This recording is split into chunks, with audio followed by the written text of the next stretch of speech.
Hello, podcast listeners. We know podcasts are a great way to catch up on a program that you may have missed on KSJE, and it's provided as a free service of this radio station.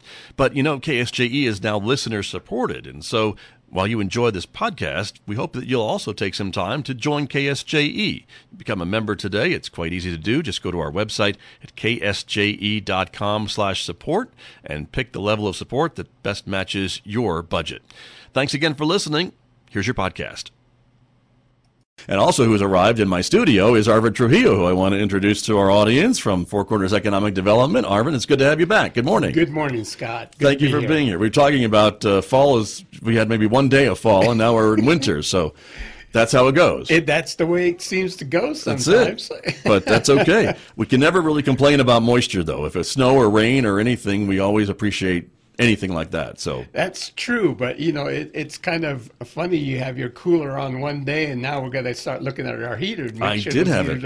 I had mine on yesterday, and I have to drain the water out today. So you're right. It's amazing. But anywho, let's talk about your job, which is economic development. And I know a lot of folks are watching with great interest on your efforts and the efforts aforesaid to again diversify the economy. And we know there's a lot of challenges facing the local area. And the topic that I know you want to talk about this morning, and I do too, is local business expansion and retention. And that's another one of those seemingly low-hanging fruit type of things, because if you have a business that's already here, employing people and doing well, how can we help them do even better? Isn't that the idea? That's correct.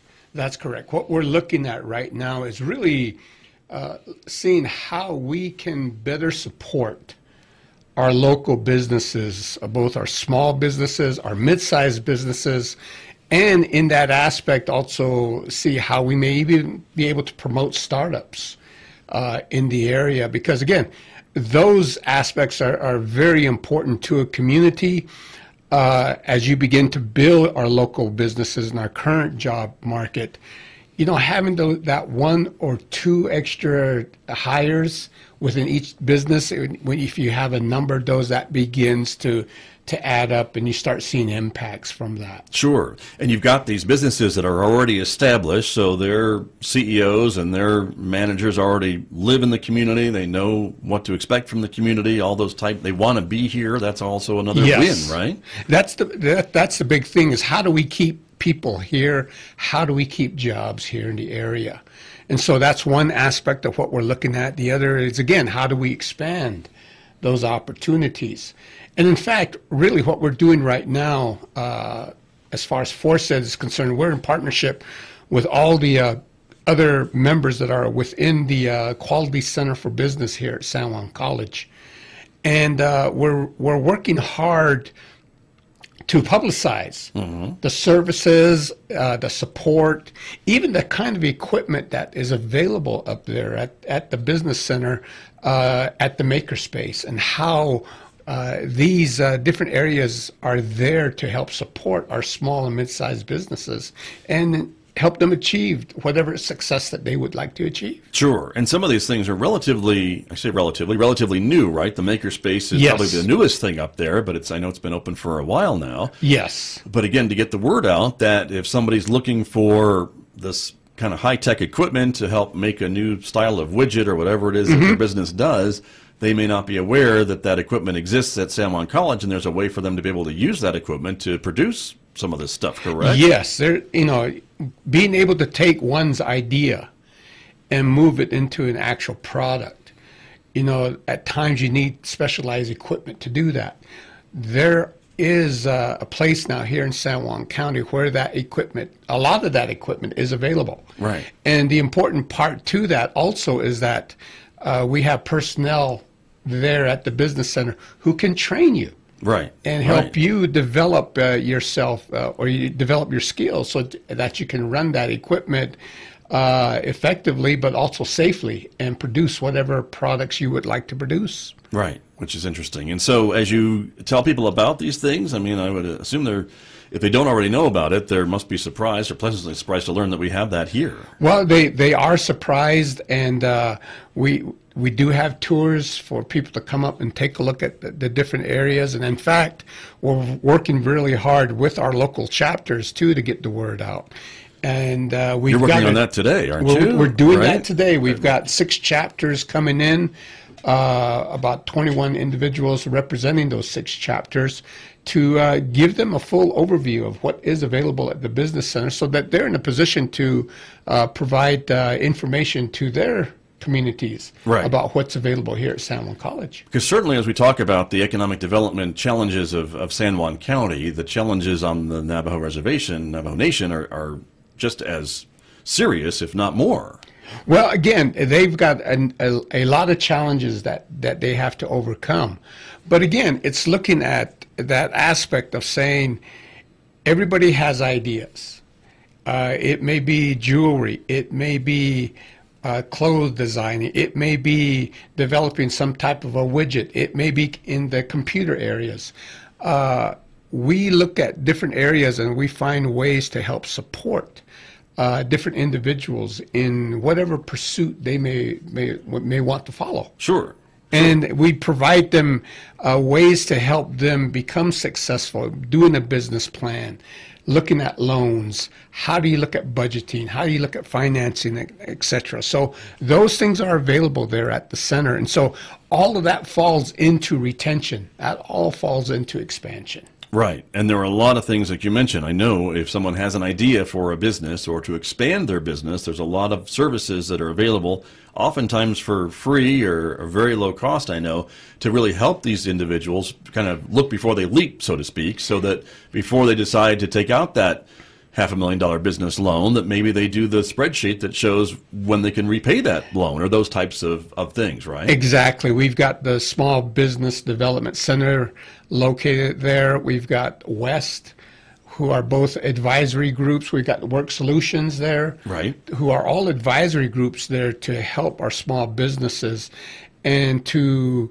find resources for them that will assist them in being successful. And so again, having that knowledge is available. And the thing about it is you don't have to kind of learn by hard knocks. You can go and find individuals who can help advise you on what you need to do and how to proceed, what type of process you need to do, even how do you go and approach a bank or approach a lending institution, and what should you be looking for to develop your business and to meet your capital and working capital needs. Those are the kind of things that are provided for individuals too at the center. Right. And in the meantime, I know as you meet with some of these folks from the reservation, these local chapters, and again, San Juan County includes a big portion of the reservation and the western side of the county. They're part of San Juan County, so they should be part of this economic development solution. Yes. And again, it's just, the way things have been developed in the past, we kind of look at the San Juan River as a dividing line, a boundary. Sure. Saying one side's the Navajo Nation, the other side's San Juan County. Well, no, we're all San Juan County. And so the college is here to help support the efforts of the constituents here in the county. And we're looking at how we can get that information out because, again, I know not only the municipalities here, the towns, the county itself, we're all looking at how we can better our communities. The chapters are doing the same thing.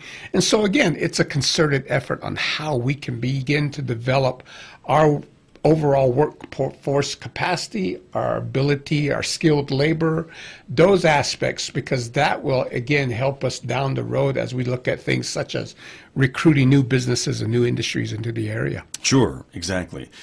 But with all due respect, too, though, there's also another layer of government on the reservation than there is off the reservation, and so there is that other part of it that needs to be part of this conversation, too, right? Which is why they're talking to you as well. That's right. We're going into discussions and seeing how we can work together in this aspect. And this is an opportunity for municipalities as well as the county to partner with the Navajo Nation and possibly provide suggestions and recommendations on how they may want to change their business environment to be more complementary to what we're doing here within the state and within the county. Sure. And there certainly is a symbiotic relationship between the reservation and the Navajo Nation government and the municipal governments of San Juan County and Farmington and Aztec, Bloomfield, Kirtland. I mean, we see the economic impact that these border towns have from those travelers that come in on the weekends or whenever to shop and trade and whatever, right? Exactly. And so again, how do we work things out so that we get one community complementing another? How do we support individuals who want to start businesses and are looking at that aspect? And how do we look at developing our local area so that we can enhance our workforce capacity as well as our workforce capabilities? And how do we prepare ourselves looking into the future? Because all of this is but one part of a larger picture to diversify our community and to bring new opportunities here. But we've got to start from this beginning piece to begin to build from that aspect. Right. And Four Corners Economic Development is also involved in another area that we've been talking about, and that is the food hub, right, which has gotten some news recently and is being coordinated, I think, through San Juan College.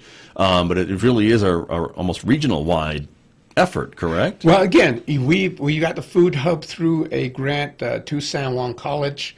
They are working on enhancing that program.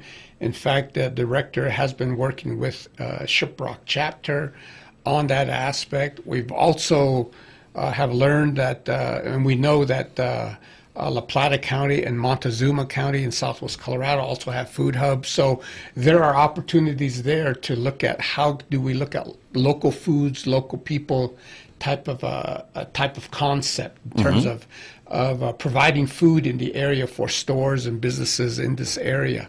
And of course, we've got NAPI in the area. And so that's another aspect that we can look at, building a commercial farming aspect with our local farmers and ranchers to come up with a process that could possibly bring some diversity into our economic picture. Sure. But when you talk about the reservation, I mean, a lot of that area was farmland or used for farming, or there's irrigation. I mean, there's a lot of other pluses, I think, that was what was done on that land, and that could be done again, and that's some of our going back to our roots really in the area. So it is that could help again if you've got a working farm and you're ramping it up and providing more food and more acreage. Those are additional jobs and opportunities. Well, again, it's looking at the overall food product that you might be able to have, because like New Mexico right now, we look at chili. And we're very proud of the chili that is grown here in New Mexico. But in particular to the Four Corners area, you look at different traditional foods that a lot of the people want to eat. You know, pasoli, Indian corn. You're looking at those types of products and a number of different types of products that are made off of corn.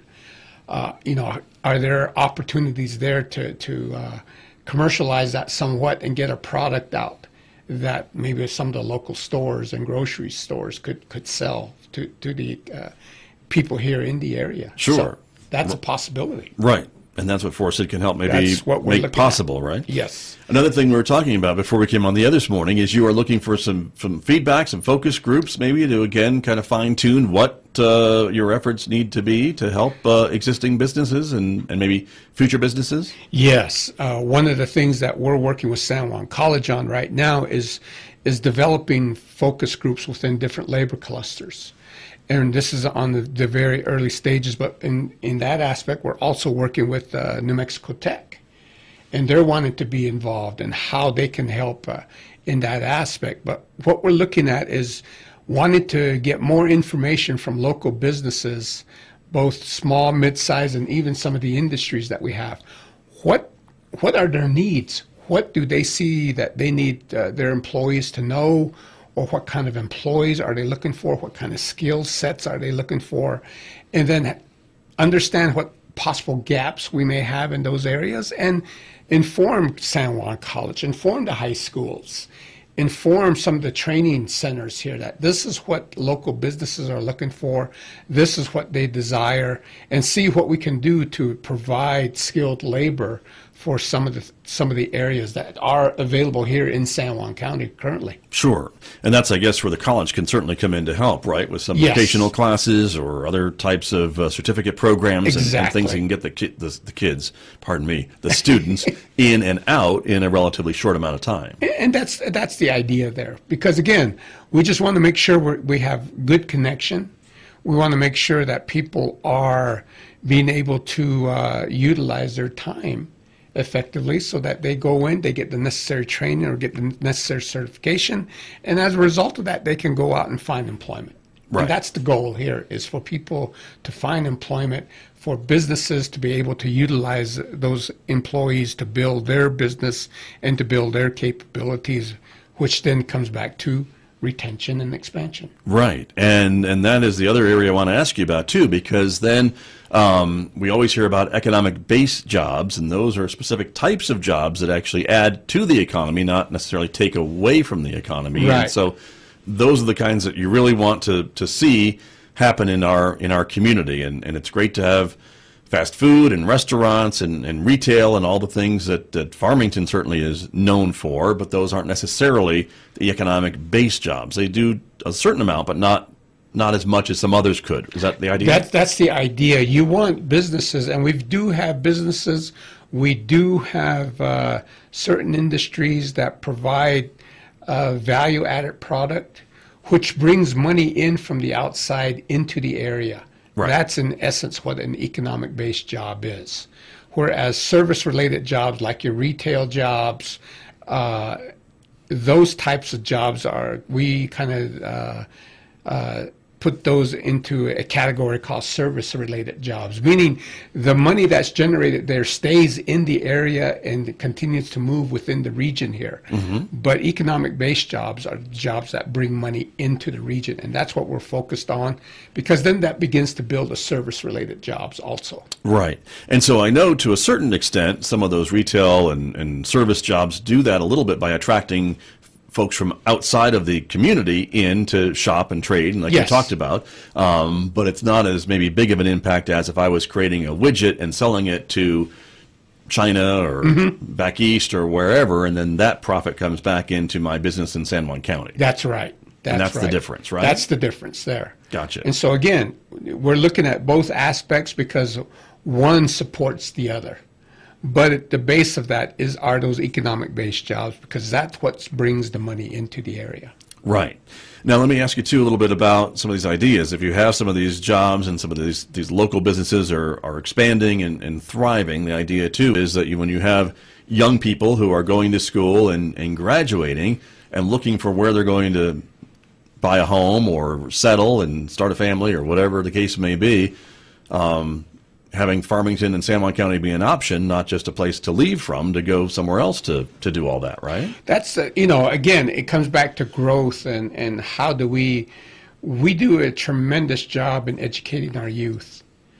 But right now, we have that brain drain because we educate them, we get them prepared, they're ready to go, but we don't have the jobs here to hold them. And so again, what do? They go and they move off.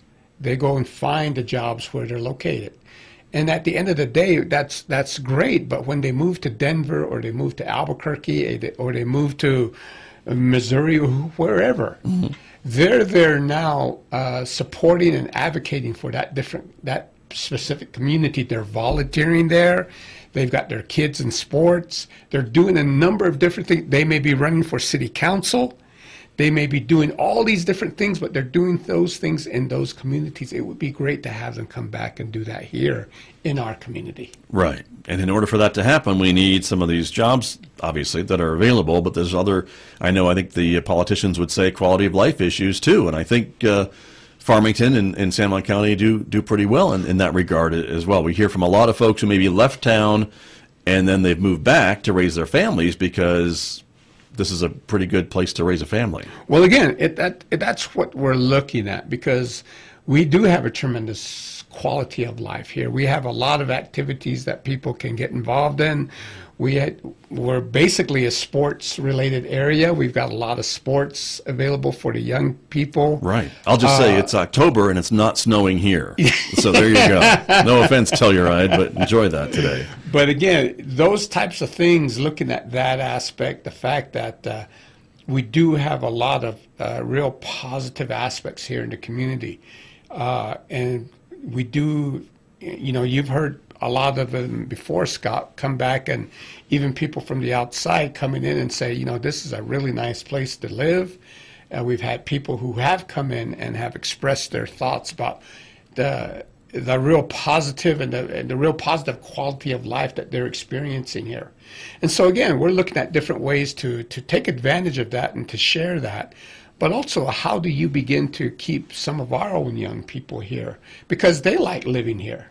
My kids, at times, they talk about wanting to come back, but there's not a job in their particular area that is available to them. And so they've moved off, and they're developing their careers elsewhere in the U.S. Sure. But if we can develop those jobs, there's that opportunity where they get more experience outside the area. Maybe they'll be willing to come back with that experience. So who knows? Right. But again, those are some of the things that we're looking at in terms of how do we begin to really look at economic development? How do we look at diversifying our community? This is one aspect of that. We've talked about recruitment. We've talked about looking at infrastructure development. We've talked about looking at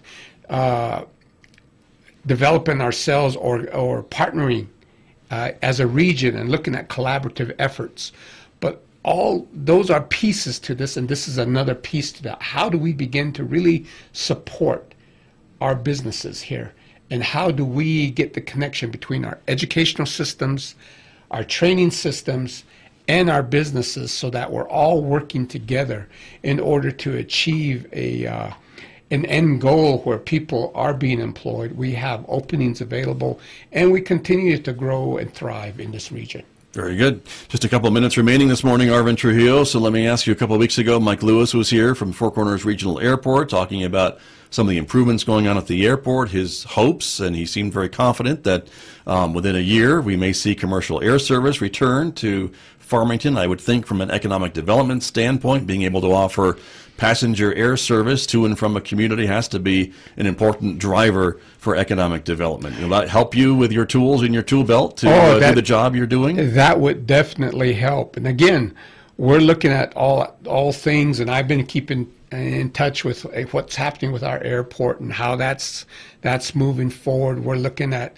broadband development and how that's going to happen. We're looking at seeing, again, what we can do with getting a railroad in. So all these aspects are very important to our capabilities of being able to promote and support economic development. And when I talk about economic development, that's focused on getting the right kind of jobs into the region here, getting the right kind of businesses to come in, and to foster the development of businesses here in the region so that people have the ability to take care of their families, raise their families, and hopefully at the end of doing all that work, retire here comfortably and live in a thriving community where they have a number of opportunities and activities to attend after they've done their stint with their careers. There you go. Well, it's all coming together. It sounds like you've got a multi-pronged approach, I think, which is important in these days. So